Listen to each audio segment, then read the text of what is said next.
So has anybody ever thought how many cars would Uber have to buy to replace all the drivers? If they wanted to go with autonomous vehicles, and that's what everybody thinks they want to do, and that's what their stated goal is. I mean, I think I've heard their CEO say that. But if they wanted to do that, do you have any idea how many vehicles they would have to buy? I just asked ChatGPT, and the number blew me away. 400,000 to 500,000 vehicles. That is insane. Does anybody really think that they're going to go and buy 500,000 Waymos? I just don't see that happening. Now maybe down the line, maybe, 50 years, 100 years down the road, they might do that. But can you imagine Uber coming out and buying 500,000 vehicles, okay? And keep in mind, these vehicles are only going to be good for so long. Let's give them the benefit of the doubt and say each car lasts 10 years. Now you've got to turn around and maintain that vehicle, keep it clean, do all kinds of things, tires, brakes, software updates, probably replacing electronics, all these things. 500,000 vehicles? Nobody's ever brought this up. Everybody talks about how autonomous vehicles are going to replace us and this, that, and the other. I mean, when I sat there and I saw that number, when I looked that up on ChatGPT and I saw 500,000 vehicles would be needed to replace the drivers, and this is just the United States. We're not talking throughout, the whole planet. We're talking about just the United States. There's no freaking way. I mean, I can't even imagine what the cost of that would be. I'll look and, I don't know what the average cost of these vehicles. I've heard all kinds of numbers, but, think about that for a second. I know people who have had to have their computers in their car replaced and cameras replaced and all that other kind of stuff. And like I knew a guy that had to have his computer and his camera replaced. First his backup camera, then he had to have his grill camera replaced, and then he had to have part of the computer replaced in his car. And by the time it was all said and done, and this was over a period of time, it cost him almost $7,000. Can you imagine what they would be paying if they had 500,000 vehicles? That I think Uber likes to talk up this, the whole AV thing, the autonomous vehicle thing. I really believe they use it to boost their stock and to really, I guess, impress shareholders and get more people to invest in Uber, because I just don't see that happening. Now, Google, don't get me wrong, Google's got a lot of money, and that's who's behind Waymo. But, I think Google is a centenarian company. They're looking hundreds of years into the future. I think they're the kind of company that, 100 years from now, 200 years from now, they want to be on the forefront of everything, and they want to be big and powerful. So for them developing these autonomous vehicles, if it takes them 100 years, they're okay with that. If it takes them 70 years, they're okay with that. But I don't see how Uber will ever make this profitable. And by all means, give me your opinion. Drop a comment below. Tell me what you think. But do some research first and look on Google, look on Claude, ChatGPT, Gemini, whatever you want to check. Go ahead and check it and see how much these vehicles cost, number one. Number two, I put up three, huh? Number two, how long these vehicles are expected to last. And I think I looked that up once before, and they said with maintenance, they can last indefinitely. And I thought to myself, you've got to be kidding me.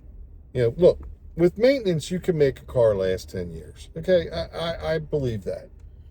I think it's expensive, and I think there comes a time where it's like, hey, make a decision, toss this car in the trash and go get a new one, but I think that's about 7 to 10 years, and that's really taking care of a car.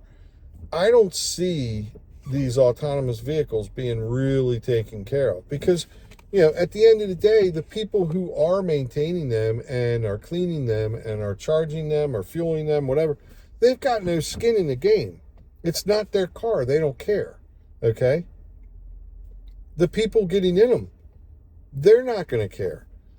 If they were to become more prevalent and more people took them and they moved into, bigger cities and we're all over the place, I mean, it magnifies the problem. And I think it's something that's going to take a real, real long time to come up with a solution. And don't get me wrong, I think if anybody's capable of coming up with a solution to this, I think it's Google. It's certainly not Uber. I mean, my gosh, if Uber was granted all the AVs tomorrow, at some point I'm sure the CEO would sit around and gripe that we got to get rid of the AVs. They take up too much time and money. The same way they gripe about drivers. I just think that it's a ridiculous fantasy. I know that people disagree with me. Drop your comments below. But, I mean, think about it. 500,000 cars. That's a lot. That's a lot. And that's not counting what you're going to lose to attrition through accidents, when cars go down. I mean, my gosh, when all the supply chain problems were happening, look how long it took to get parts. I had a car for 2 years and was waiting for a little port for charging my phone, and it never came in. It never came in. It was on back order and never came in. So can you imagine 500,000 cars and something crucial, God forbid something be recalled or something like that, and now they got to pull all those cars, all 500,000 of them, off the roads because guess what? You can't get all the parts to fix it. Can you imagine asking Jaguar, by the way, we need 500,000 of X, Y, and Z, and we need it tomorrow. And then you got to calculate in how long is it's going to take to do these upgrades and fix these recalls and things like that. I think it's a pipe dream, everybody. I really believe it's a pipe dream. Uber is staring their biggest asset in the face, and that's us, the drivers. They're looking at us in the face and telling us that we don't matter. When the truth is, I think they know the truth, and that is we matter more than they ever want to admit. Because the minute that they admit that, now they have to worry about, oh, wait a minute, what happens if drivers go on strike? Which, I don't see that happening unless something drastic happens. They don't want to admit how important drivers are, number one, and they don't ever want to admit that we are their biggest asset. And I think drivers need to remember that. We need to remember that without the drivers, Uber is nothing. And everybody says, oh, well, they built all the software and they did that. You're right, they did. But you know what? At any given moment, some kid could write a better piece of software, get it off the ground, and guess what? Poof. Uber's in deep trouble. Okay? That would put Uber, that would put Lyft, that would put everybody in deep trouble. Now, I know they try to lobby different state and local legislatures to keep that from happening, but that ship will only float for so long. That will only float for so long, and I just don't see the driverless cars being their solution. If they were smart, what they would do is they would look at they would figure out a way to come up with a structure for drivers that rewarded good drivers, got rid of bad drivers. And when I say rewarded good drivers, I mean things like pay raises, benefits, even stock options, all that kind of stuff. If they were smart, they would look into that, and they would look at their drivers and they would say, you know what? we were going about this all wrong. Drivers are our biggest asset, because I just don't see autonomous vehicles being an asset to them. I think they're going to be a liability, plain and simple. Everything about that machine is going to cost them money. And I know people say, oh, one AV can replace 2 or 3 cars. I don't see how that's happening. Okay? If you got 10 people ordering rides and you've got 10 AVs, guess what? It's the same ratio as having 10 drivers.